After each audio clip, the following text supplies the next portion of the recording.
Good morning. This isn't the usual worship and the word which we put out as Church of the True Vine on YouTube on a Sunday morning. We had recorded a worship and the word. Everything had been edited. Everything had been put together. But then on Thursday, we received the news, as did the rest of the world, that Her Majesty the Queen had passed away peacefully in her sleep with members of her family in attendance. And it did not feel right simply to upload and schedule what we had already recorded. Queen Elizabeth II was a dearly loved monarch, a woman of great wisdom, a woman of great integrity. It's so obvious that she really cared for people. She loved family. She was a great, great woman in many, many ways. And I haven't come on here to pay tribute to her, although I do. But so many wiser, more knowledgeable people have already done that. People who knew her personally, people who had met her on many, many occasions. I only saw the Queen once from a great distance back in 1977 during her Silver Jubilee tour from an office block in the centre of Birmingham. So I cannot say that I knew the Queen. But like so many people around the world, somehow, because of who she was, somehow we felt we did know her. And her going has created a void in many people's lives. For so many people, she was a rock. She was somebody unchangeable in our lives. You know, in her lifetime, according to people who come up with these things, she had had 15 prime ministers during her reign as queen, 14 United States presidents, 7 popes. The figures are staggering. 70 years on the throne. At the time of her death, there was simply no legal tender in the United Kingdom that did not have her face upon it. No banknote, no coin that did not have her face upon it. No stamp that did not have the Queen upon it. She was a fixed point in our lives, and somehow we drew comfort from the life of Queen Elizabeth II. In times of great crisis for this country, I'm sure you've already heard a lot of the commentators and a lot of the historians say these things in the various tributes on TV and on the radio and so on. But she was that source of comfort and strength in so many difficult times for not only the United Kingdom, but I believe for the whole world. During the Cold War, people would see things going on in the world that made them afraid, and yet somehow they could look to the Queen, and as long as the Queen was there, somehow they knew everything would be okay. During the Falklands War, people looked to the Queen and they thought everything will be okay. Throughout crises, throughout disaster, the Queen was always there. Presidents came and went, prime ministers came and went, popes came and went, leaders of state came and went, but she was always there. She was a fixed point. For many of us, she was a rock on which we depended.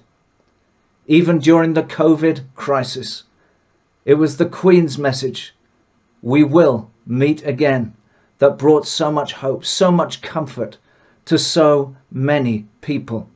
She was a rock. So many people in these few days since her death have said it seemed as though she would go on forever. We knew this day would come, but somehow we never believed it would. She was a rock. And I keep saying that for a reason.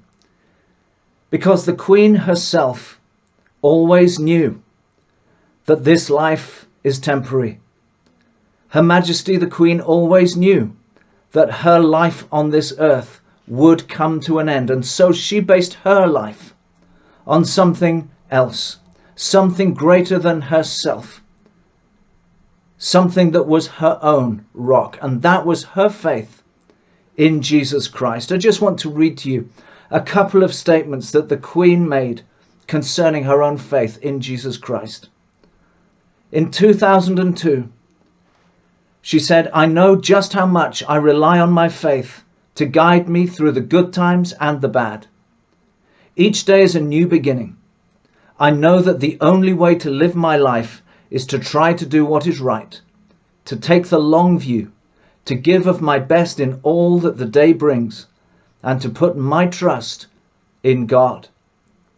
And then on her Christmas Day message in 2014, she said this: "For me, the life of Jesus Christ, the Prince of Peace, whose birth we celebrate today, is an inspiration and an anchor in my life." The Queen built her life on solid rock, faith in Jesus Christ. Many people are looking for comfort at this moment in time. Something that they thought would never happen has happened. The Queen, who so many of us have lived our lives with, is no longer with us. You know, the statistics say that over 90% of the people who are alive in the world today have never known any monarch of the United Kingdom other than Queen Elizabeth II, a staggering statistic. Many people are seeking comfort. Things are changing around them. They don't necessarily know how to deal with it. What lies ahead? What's going to happen? How is King Charles going to be as king? Personally, I believe he's going to do a great job. But people are uncertain. People are looking for something to anchor their lives. Queen Elizabeth herself anchored her life on Jesus Christ. In her own words, Jesus Christ is an inspiration and an anchor in my life. The scriptures bear out her belief in Jesus Christ as the rock. Psalm 125 says, "Those who trust in the Lord are like Mount Zion, which cannot be moved, but abides forever. As the mountains surround Jerusalem, so the Lord surrounds his people from this time forth and forever."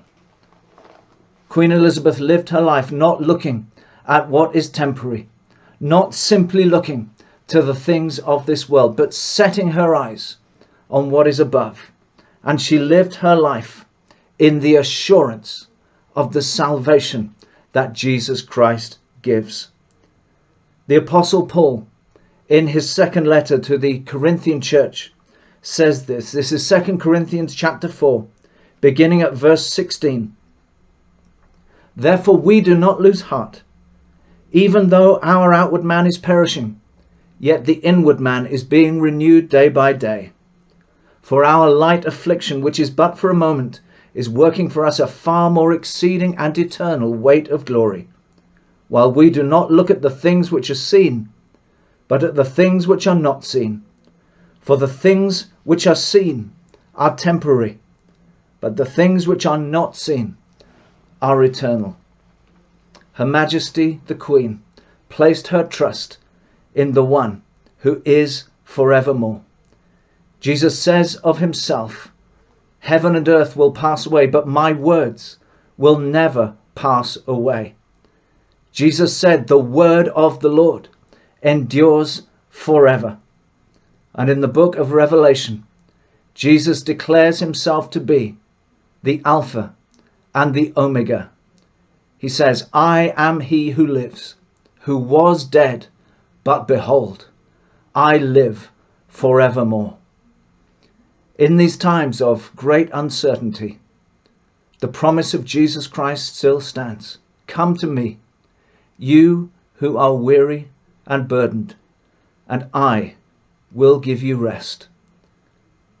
I commend Jesus Christ to you today. If you are looking for comfort, if you are looking for strength, if you're looking for something that is certain in these uncertain times, Jesus Christ has promised that for those who follow him, he will never leave them. He will never forsake them. Surely he is with them always, even to the end of the age. And I pray for anyone who's watching this, that you will come to find the love, the comfort, the strength, as our Queen did, in Jesus Christ, the one who does not change, the one whose words stand forever, the one who is able to save to the uttermost, because he lives daily to intercede on our behalf. And I pray that you would find his comfort, his peace, his love in these troubled times. May God bless you. Bye-bye.